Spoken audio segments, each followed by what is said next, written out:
Right, what am I doing out in the dark here? You can't see a damn thing, so let me get the headlamp on. Right, there you go. You can somewhat see what I'm up to anyway. Right, I'm out, but these are the first thoughts. They're not the mega initial, but the first thoughts, because I've carried this for probably coming up to a week properly every day. So these are just initial thoughts. I'll give you the rundown. I'll tell you what I think, but it's not the full review, and I will get it up after I've carried it for at least 2 weeks. That's kind of like the general rule on this channel, because without that, I can't find all the little problems and all the little things that I really like over time. So what am I looking at? It's something from Acebeam. Look at that. Isn't that lovely? I mean, I've got a couple of Acebeams on the channel, and that big one that I bought, beautiful. And again, I got this. They didn't send me this. This is all my own money. So this is the, as you can see there on the left, Acebeam. Look at the coating on that. That is a titanium shell. So inside, not necessarily, but that section, the sort of grey, drab-looking outer section, but not the blue there. I think that's a lovely sort of. It's got a nice feel to it. It's very light, and it makes this a nice EDC light that I've enjoyed carrying so far. So it's the Acebeam, and I will find the actual model. Where is it? It's somewhere around here. Come on, TrailTrek, make an effort. Right, if I haven't got it upside down, I have. Pathetic. Right, try harder. Right, this is the Rider RX V2. I'm not aware of what the V1 is because I didn't look into that, but I saw this and it was on mega knockdown sale, and I thought, I'm having that. I'm sure you can get it for about 45 bucks, 50 bucks, you know, at a push. Very nice light though, up to 700 lumens. So I'll give you a quick look at it. So it's got an emitter down there, and it is a high CRI. This comes in a 5000K flavour. So I will find that on here. It does have it somewhere. Where is it? There it is. I will find it. I will be proved right eventually if I can find it. I can't find the damn thing. Right, it is on there somewhere. In fact, there it is. Right, so if I can get it to focus, there you go. So 5000K and CRI 90. What are they talking about there? So 5000K is the tint value in Kelvin. So you got 6000 and 6400, 6500, very white, and then down to the 4000 sort of. It's very sort of, some people call it warm, some people call it yellow. I would say it's a nice warm tint. So this is in betweenish, 5000, and I think it does a good job, put it that way. So you've got a lovely little clip on there. Very nice, very sturdy. Listen, sturdy clip that I've enjoyed using, does actually work. It's not technically deep carry, look, it doesn't go all the way to the end, but it doesn't matter, because it's so small. It doesn't really have, that's not really an issue that I've found with this. And then it has this interesting sort of, it's almost like a bolt action rifle. So if you look, you can see at the top of my thumb there is a ball bearing and a detent. Can you see that there? If I can get a focus. Sorry about the focus here, it's poor. Let's turn the light up a little. There. That should help, right. Okay, so there's a detent in there. Now, if I move this to the right, you'll see the detent shift to the right. Watch. See it there? It's now shifted to there. And then to lock it, well, I say lock it, it doesn't need an E-lock this because it's a physical lock. It's tail button, but if you push this down, that detent switches from there to there. See that? So it's transitioned all the way down. Now it's impossible to press that. So in that position, unless you physically move that up, you can't turn the light on and off, which is like a physical lockout, which is a nice, interesting thing to see. I like, the metal lights I've reviewed over the years, a lot, probably, I've probably got, well over 100 now. I like to see different things, and I think this is something different. And then to redo it again, up, bolt action, straight at the top. So brilliant. I mean, the only thing is when you do the bolt action, it doesn't eject a shell, but we can't have everything in life. It's still pretty cool. So let's talk about this light. So it's an it's an IP68, so dust and water proof. So you can submerge this in water. It is waterproof, not just water resistant. And I'll walk along while I'm talking here. So really nice. And in fact, I'll turn this out and I'll show you what the actual beam looks like. So we'll turn it on its lowest setting. So that's its lowest setting there, 5 lumens. Let's come down to the floor. So there it is there, look. And if I try and push out to that field, you're not seeing anything, you see. You can see the sort of horizon there. So 5 lumens, and then you press it again, and then you get 50 lumens. I think that's pretty good. I could just walk by that, depending on the terrain. If it was really muddy, I'll probably need more. And then I'll go over the run times in the full review. I'm just giving you the basic lowdown here. And if you press it again, there's 200 lumens. So if we walk along here, so 200 lumens, and you can see the hot spot in the middle is quite wide, isn't it? Look. So if I show you, it becomes more pronounced as I show you here. So you can see in the middle, that brightest section, that's the hot spot. it's intense, but it's wide, and I find that that just seems to be the case with a lot of Acebeams, and I find that more useful, especially on a non-thrower. I wouldn't necessarily class this as a thrower, bearing in mind, if you can hear me over the motorbike in the distance there, Evel Knievel's about to take off. Can you hear him? Is he going to make the jump? Whee! Right, sorry about that. I don't know where he is. He's in the middle of nowhere like me. Okay, so like I said, the hotspots on the Acebeam, I'm a big fan of them because they're useful, but again, I don't class this as a thrower, even though it does have, and I'll show you, let's turn that on, it does have what I would call a traditional smooth reflector down there, which you associate, it does not always, but you associate with throwers. In other words, when you try to get light out into the world. Anyway, so we'll go through those again. So, boom, boom, boom. So there's 5, just so you can see. There's 50. And there's 200. I think that's nice. I can definitely walk by that, in fact, just to show you. Like, there's my feet. That's what my foot looks like on the floor. Really good, nice wide hotspot. If we push out of this field a little, look. It's not pushing out much in the field, but it's getting out there. I mean, if I was walking a dog, I'd probably want to use a higher mode if it ran off, but I think that's pretty good. Let's look up in the trees. Yeah, I like that. Very nice. And because it is higher CRI, it's at least 90 plus, and I will test that in the full review. I'm getting a lovely colour gamut here. I've done this in 10-bit HDR, so if you have the ability to show that on your monitor or TV, turn that setting on or change it in the settings, and you will see probably the higher colour gamut. Beautiful. So much nicer than a lot of the other lights. In fact, is that hazelnut there? That looks like a hazelnut there. It's a hazelnut tree. I might come back and eat some of these at the right time of year. Yeah, there's some hazelnuts. There's some wild hazelnuts. I won't pick them yet. Okay, so let's walk along a little bit. Now we do have a higher mode. So the highest, boom, that's the highest there. So let's show you what that looks like. And then I'll show you again on the field. That's 700 lumens, but I expect that to have a step down. And again, I will cover these in the full review. So let's see if that pushes out. Oh yes, look. Yeah. It's certainly not going halfway over that large field. That's an expansive field. But in an enclosed environment like this, look, everything's lit up. And that massive fat hot spot, look, it's brilliant. So 700 lumens, really, really good. So like I say, IP68, dust and waterproof. It is high CRI, nice mid-tint, I would call this. Neutral, very, very nice. We'll come out to this larger area here, very nice.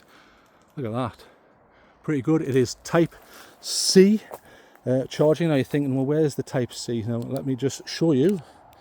So if I open this up, I'll do it on the full review. It is Type C, but it is on the cell itself. So, now a bird has just kicked off there. So I think that was a crow. So apologies to no, it's a magpie. You see him up there? So I'm going to move away because magpies deserve their sleep. And I don't want to annoy the wildlife. So we'll come out of here. So that's still running. So that's going, and then we'll turn that off. So we'll walk along slightly different path because I don't want to annoy the wildlife. Okay. So is it power delivery? In other words, can you go from Type C to Type C on that charging interface? You can, and I'll cover that in the full review, and it's pretty fast charging. So the cell in this is a 14500. Now the 14500 is, physically it looks like a double A cell, an alkaline, but it isn't because the chemistry is different. So it's a lithium ion. You get a lot more juice in that size, in that physical size, and it's a higher voltage, so you're getting a lot through there. And you can fall back on this light. Not all lights that use a 14500 will allow fallback, but you can fall back to a double A. But just bear in mind, because there's less juice in there, you're not going to get the same output, are you? So let's move back here, and then do you know what I'll do? I'll compare this to some other lights. So what I'll do is I'll come out in a little bit of a more open area. So we'll come along here. I'm still using the Acebeam here, that nice hot spot. And beautiful tint. And you'll see, because it's all very well me showing you this, and I like doing these things with no edits whatsoever. I don't colour grade this. This is exactly straight out the camera. No edits, no cheating. Everything's side by side and fair. So there's a path that goes down there, I think. I can't really see down there. Now, the only thing I don't like about this so far is watch. If I want to go to strobe, watch what you've got to do, right? So from off. Now, it does have memory mode, but from off. So click, click, click, click. Strobe coming up soon, a warning. There it is. I'll cover it in case anyone's photosensitive. So you've got to do about 6 clicks just to get strobe. I don't think that would be very good in an emergency. That's just my personal opinion. Comments down below if you agree with me. Boom. Anyway, so I'll quickly show you in this more open area. Here we go. Low, medium. Let's go through the modes. There's its strobe. That's nice. So just to show you what it looks like, we'll do a 360. And I'll show you some other lights with a similar output, some higher, some lower. Most of them will be using a 14500 exactly like this. Okay, boom, turn that out. Right, put that in my back pocket and I'll show you some other lights that I'm comparing it with. So what about the Sofern SC21? I'll show you it. Physically, that's what it looks like. So a very small light, side switch. It's got charging built in, and there's a moth just attacking me, so 1 second. Right, got rid of him, there you go. Very nice light. Pretty, now it's got an orange peel reflector, as you can see down there. So let's turn this off and let's talk about it. So if I can find the side switch, there it is. Right, that's not its full output, watch.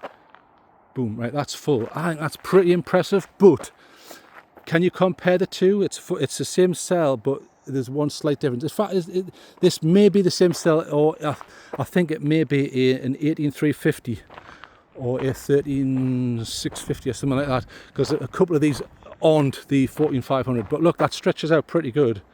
Orange peel reflector, so you've got a nice diffuse hotspot there. It's there, but look, it stretches out. But width-wise, of that hotspot, I would say it's similar to the Acebeam, but different. It peters out into that spill zone a lot differently. And there it is, more up close. Let's see what it looks like on the trees. Nice, but very, very small light. So again, look at that, smaller, but you're getting about 1400 lumens out of that. So is that a fair comparison? Well, that's up to you. And I will just show you the cell that it uses, just to prove that I wasn't talking a lot of rubbish. There's the cell that I'm using, 650 milliamp hours, and there's the cell, just to prove it. So it's not a 14500, but it is similar. The other one that I'm testing it with is an Armitech, and again, that uses something like an 18350 or something like that. But I shall show you that. So pop that out the way. Right, get a shot of that. The next one that I'm comparing it with is, let's turn that on so you can actually see what I'm talking about. Older light now. I wish they'd bring out a new one. I think they may have. I was trying to get one in white or silver, but I couldn't. This is the Lumentop, Lumentop Tool AA, and this is the V2. It should say there, yeah. This just happens to be the V2. Very nice light, EDC. It's got a little glow-in-the-dark gasket, traditional reflector. Don't worry about this. This is just a glow cover that you can put over the top and use it like a lantern. So a lot of good features on that. So let's show you this. So about 600-ish lumens, 600 to 650. So I'll show you the different modes. And you've got strobe there. So different, isn't it? Brighter in the middle, but then not in total. So it's kind of a, even though it's a more traditional reflector, look at that. It almost looks like, I mean, if you pull back a little bit, it almost looks like an orange peel, where it's quite diffuse from the hot spot in the middle there after the spill, and then it peters out there. But very nice, handy, what I would call a perfect EDC light. But again, the Rider is a great EDC light because I've been enjoying carrying it so far. Let's walk down here because this pushes out a little bit. Let's see if it pushes down there. I mean, it's not pushing all the way down there. There's just darkness at the end of there. And then the trees. Let's see what it looks like. So I like comparisons. You've got to be able to see things side by side. There's an owl or something. Is that an owl? That looked like an owl down there. He's gone. Right, so that is the Lumentop AA, and again, that falls back to the AA, which is how it gets that name. So what else am I comparing it with? Well, I'm comparing it with something which looks similar to the Tool. Some people said, oh, it's a knockoff of the Tool. There are differences. Again, 14500, same cell again. Does it fall back to a AA? Check out my review to find out. And you can see it's crenulated, but this has a micro-lensed effect on the outside, not like a traditional TIR, but well, you could say it's TIR, and it has like the micro lensing effect on there. You see that? So you should get a nice, beautiful, diffuse beam on this. This is the Skill Hunt. I think it's the E2A. There you go. And again, same cell, tail clicker. Right, turn this off. Let's see what that looks like.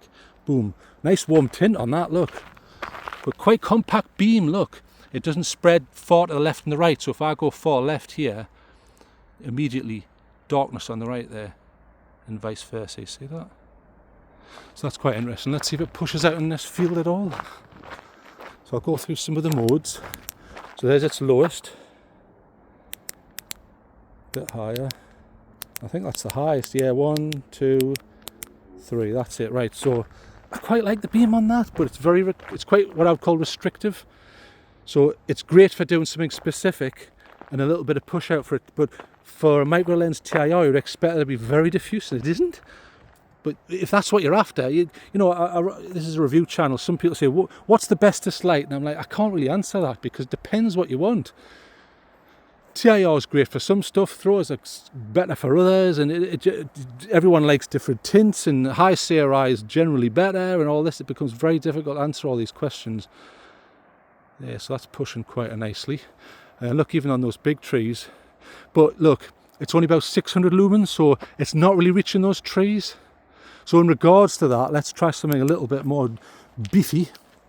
So if you wanted a small light, fun, cheap, even though this is an Acebeam review, look.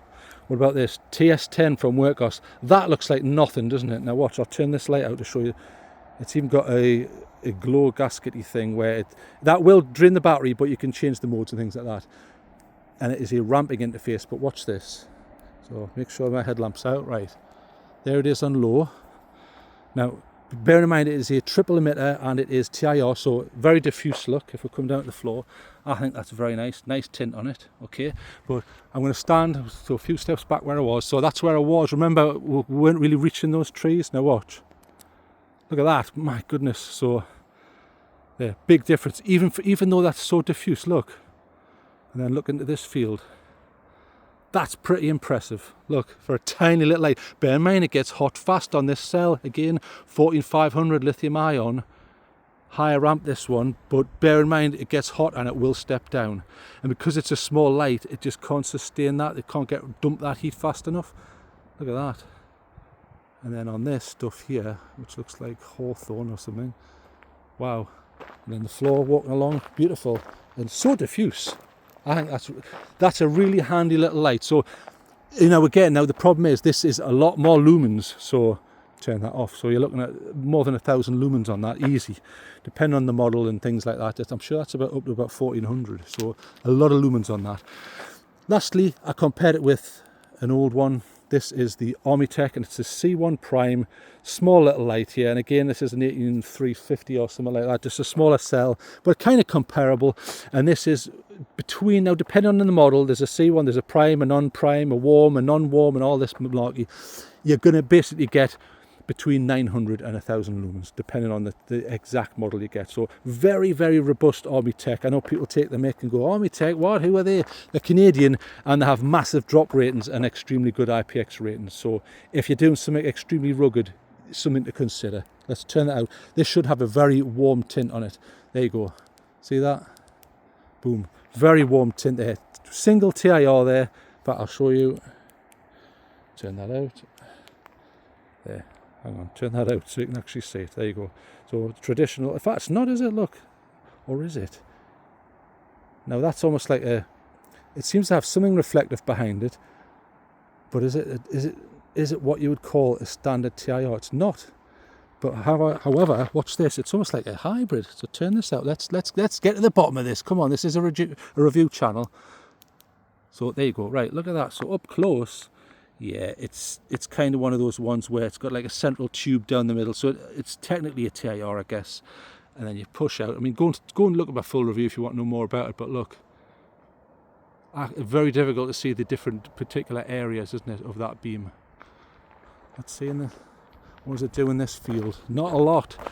See, up close, look, brilliant. Now remember before I was complaining about the skill hunt, saying, it's not very wide, is it? Look, this is the opposite. So just so you can see where the light is, you can see it in the middle there. That's not my private parts, that's an actual flashlight there, so watch. If I go far left there, you're still getting a lot to the right, and then far right, again, still some to the left. So very, very diffuse. Great for hiking, look, if I was walking along. Lovely. There's my feet, look, so pretty good. Right, let's go back to what I'm supposed to be talking about here, because it's getting out of hand. And this was supposed to be a quick video, and probably up to about 20 minutes now. It's getting ludicrous levels. Right, let's go back to what I was talking about. So, initial thoughts of, get the name properly so you can actually see, try and be professional here. This is the Acebeam Rider RX V2. I really like this so far. There are a few down points which I'll cover in the view, because all lights have down points, and I have to cover that. It's not a deep carry on the clip, but it doesn't matter because it's not that big, so it doesn't really bother me. I think this certainly isn't innovative. I mean, you know, it's different though, and I like different. And people say, it's a fidget toy and all this. I don't use fidget toys. I haven't got time for them, but if you like that sort of thing, I guess it does that. Simple tail clicker. I don't like the way to get a strobe you've got to muck around and jump through a load of hoops. Can you imagine you're being attacked? Oh my God, I'm about to be killed by an axe murderer. Right, just stand there 1 second. Right, hang on. Right, let me get strobe on. So 1, 2, 3, 4, 5, 6. All right, strobe's on. No, all right, that'll stop him. That'll send him on his way. Ridiculous. I generally think strobe should be accessible via the minimum of sort of fuss through the UI. But anyway, there you go. So it's just put it this way though, it's a simple tail clicker. So let's put that on and we'll walk along. Right. So what do you got? Yes, you've got a 14500 cell, brilliant. You've got 700 lumens max, but there is it will drop down from that obviously due to the size, and you can fall back to AA alkalines, or you can use nickel metal hydrides, which are the rechargeable versions of the standard AA's. It does have power delivery, so you can charge via USB on the cell that comes with it. Nice, proper, damn good Acebeam cell. There's a little push out free look, see, into that field. That's pretty good. I think that's decent. It's picking up all the moths and stuff there. We'll keep walking along here. So very impressed with it so far, and full review when I've carried it for, like I say, I need to carry these things for at least 2 weeks so I can get all my thoughts together, find out all the things I do like and all the things that I hate, because there's always things that they could improve or change in my personal opinion. I like the fact that this is a high CRI. Bear in mind you can get a non-high CRI version, I think. Now I say I think because it's strange. So like I say, this is 5000K, which is brilliant. High CRI and 700 max lumens. There is a 1000 max lumens, but that comes in a different tint. So the tint is something like 6000 or 6500. I can't work out whether that's also lower CRI. I guess it probably is, because I think this is using a Nichia, which is, you know, slightly different. So I'm guessing, but I will check for the full review, that the CRI will drop to something like you're looking at probably about the 70 range, which isn't quite as nice on the human eye. So if you want the more lumens, 1000 lumens, different tint, you're probably going to lose a bit of that CRI. Again, I will check that on the full review. Right, if you've got any questions about this, I can stop waffling and you can put them down below, because I need to get home, because it's very late at night and I need to get home, check the local news and see if that Evil Knievel that I heard before made his jump. Because for all I know, he could have fallen off his bike. Right, thanks for joining me. I'm off. Good night. Listen, I can hear another motorbike. Dear me, they're all over the shop.